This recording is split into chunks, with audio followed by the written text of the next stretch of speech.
Olá, turma, tudo bem com vocês? Eu sou a professora Cíntia, professora de História. Hoje iremos desenvolver a aula número 4 do 7º ano. E o tema da nossa aula é Povos Africanos, Iorubás e Bantus. Antes de mais nada, temos os objetivos a serem alcançados. Relacionar a história da África com a do Brasil, apontar os Iorubás e Bantus como principais povos trazidos pelos portugueses ao Brasil, identificar as principais características dos Iorubás, relacionar as principais características dos Bantus e apontar o principal reino Banto. Antes de mais nada, já pega seu caderno, caneta, lápis, borracha para fazer todas as anotações importantes da aula de hoje. Nesse caderno, anote também qualquer dúvida que possa vir aparecer durante a aula, para que depois você possa perguntar ao seu professor. Ou então, coloque algumas curiosidades que mais tarde você pode buscar em outros sites, outros livros, novas informações para complementar esta informação da aula de hoje, que pode ser mínima, você pode explorar muito mais, tem muitas outras informações disponíveis para você. Agora vamos iniciar? Então lembram que na aula passada, final da aula passada, eu falei um pouquinho sobre a questão do Brasil, mas eu quis trazer para vocês novamente, bater nessa tecla a importância de relacionar a história da África com o Brasil. Primeiro, vocês sabiam que o Brasil tem a segunda maior população negra do mundo, inferior apenas da Nigéria e lá na África, aliás? A partir do século XVI, muitos africanos foram trazidos à força para o Brasil pelos portugueses na condição de escravos. Vocês sabiam de todas essas informações? Essa questão da escravidão a gente fala muito desde os anos iniciais e vai batendo nessa tecla até no ensino médio, às vezes até no ensino superior. Mas essa questão da segunda maior população negra nem sempre é uma informação que nos passa. E realmente, a nossa é inferior apenas à da Nigéria, que é na África. Então pensa, olha o grande contingente, olha a importância dos africanos contribuindo na formação do povo brasileiro. Estudar, então, a história da África é essencial para compreendermos nossa própria história, lembrando das raízes do povo brasileiro. Os principais povos trazidos para o Brasil. Entre eles estão os Iorubás e os Bantus. Coloquei para vocês mais ou menos a localização dos Iorubás, que seria na Nigéria, Benin e também Togo. E já os Bantus seria em Angola, Congo e também Moçambique. E percebam as rotas que vão se estabelecendo entre o Brasil e a África, aquele comércio triangular ainda formado com Portugal. Sobre os reinos Iorubás. Então, os Iorubás, eles fazem parte de um grupo étnico-linguístico da África Ocidental, que representa 20% da população da Nigéria e parte da população do Togo, Benin e Serra Leoa atualmente. Fora da África, a cultura Iorubá tem forte presença aqui no Brasil, mas também em Cuba. Os Iorubás quanto à sua origem.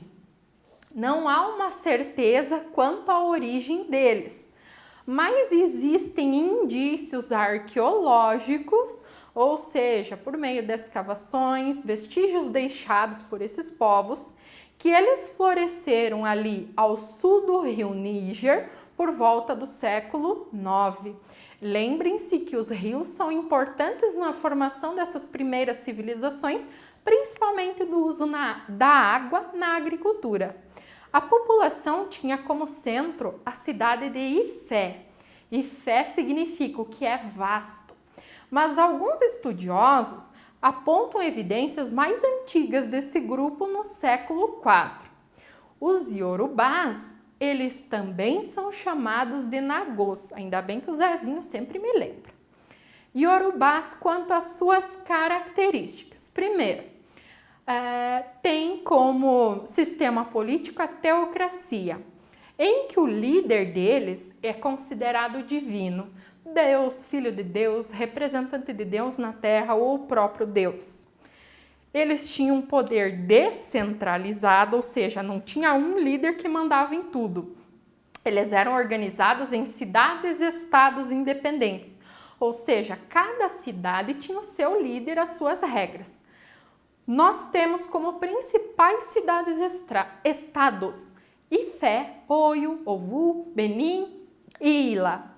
Tinham um caráter urbano das cidades, ou seja, não era muito da parte agrícola, zona rural, era mais nas cidades, logo a atividade econômica era o comércio, por meio principalmente das relações em que essas cidades estabeleciam.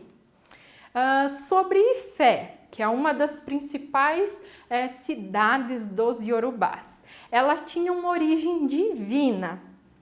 Todos os reinos estavam, de certa forma, relacionados ou vinculados a Ifé. Na verdade, porque ela até era um entreposto do comércio caravaneiro, das caravanas. Então, as caravanas tinham que passar por Ifé, ali buscavam novas mercadorias ou deixavam mercadorias. Os mercadores paravam em Ifé para descansar, reabastecer, as caravanas e negociar produtos. Que tipo de produto? Sal, contas de pedra, o dendê, a pimenta e também escravos. Professora, mas os próprios africanos escravizavam outros? Sim, era uma relação de domínio. O mais forte domina o mais fraco, logo ele se torna escravo. Talvez a relação tão violenta quanto aconteceu da escravidão aqui no Brasil não era tão forte entre eles, mas a relação de escravidão para o Brasil a gente já vê a questão dos castigos físicos, até amputações, entre outras situações bastante violentas. Sobre os Iorubás, vocês vão encontrar na internet diversos mitos. Eles explicam a questão do surgimento de tudo, dos seres humanos, dos primeiros seres vivos, do mundo, enfim. E os mitos, as histórias e narrativas desse povo, elas eram passadas oralmente de geração em geração. Mas na internet hoje você já localiza esses mitos que foram transcritos por pesquisadores, sejam eles historiadores ou não, e você consegue entender um pouquinho sobre a cultura desse povo, que é muito bacana mesmo. Agora a gente vai falar sobre os bantos, o que vocês acham? Então, a palavra banto significa povo ou os homens. Ela é usada para nomear cerca de 400 grupos étnicos que falam línguas que têm uma origem em comum.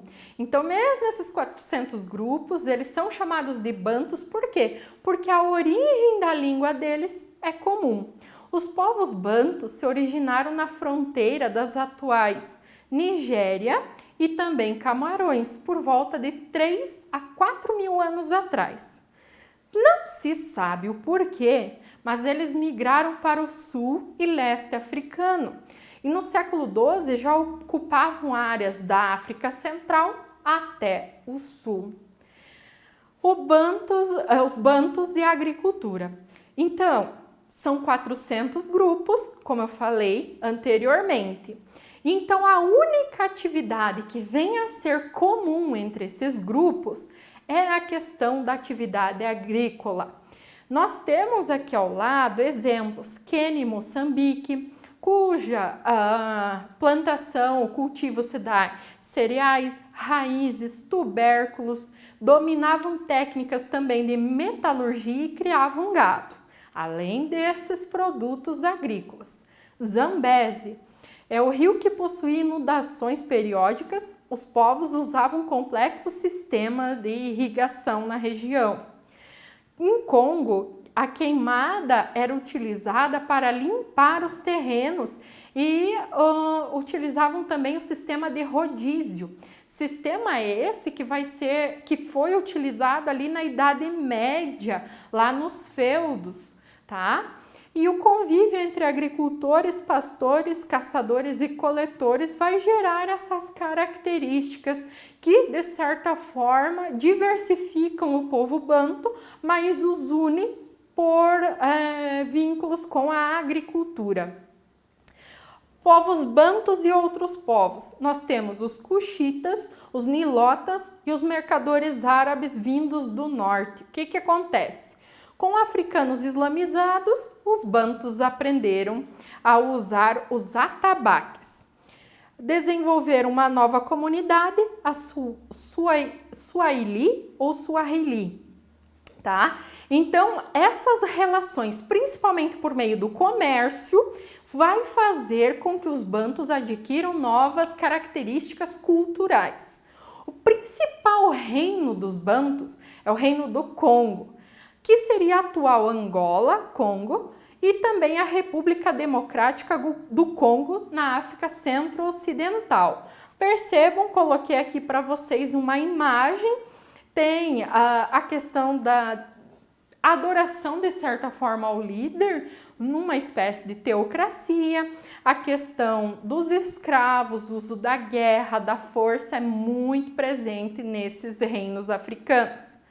As características, eles são divididos em províncias e aldeias, que têm seus líderes, suas regras. Era controlado por um rei chamado de Manicongo, que significa espírito superior, e era ele quem nomeava governadores para auxiliá-lo na administração das províncias. Tem a província, sou eu, o rei, que vou denominar ou eu vou escolher alguém de minha confiança para cuidar daquele território. A capital era Mbanza, Congo, uma forte praça cercada de muralhas e também um grande centro comercial. Lembrem-se, a agricultura era importante, era algo comum entre todos os grupos, mas o comércio é mais importante nessa questão de trocas de produtos. Destacavam-se quais produtos? O sal marinho, novamente o sal, né? Metais, tecidos de fibra e também o marfim. O rei e a aristocracia. A aristocracia eram poucos que tinham muito poder. Viviam no luxo e os camponeses, os escravos na pobreza. Então, a grande parte do povo vivia na miséria, na pobreza. Enquanto que os líderes e quem faz parte da família, quem é próximo ao rei, vivia no luxo. No século XV, se deu os contatos com os portugueses. Após isso, o rei se converteu, o rei do Congo se converteu ao catolicismo e foi batizado como Dom João. A capital passou a chamar-se São Salvador do Congo. Com isso, teve início forte presença dos portugueses no reino do Congo. Então, percebam, ao tornar o líder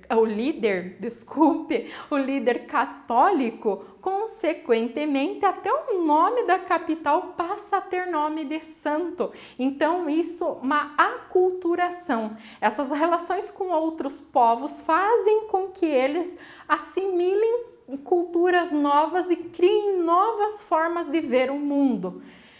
Isso é bom ou é ruim? Eles estão mudando os costumes que passaram de geração em geração há muito tempo. Até que ponto esse domínio de um para com o outro é legal ou não é? A gente vai ver depois o que fizeram com os nossos índios.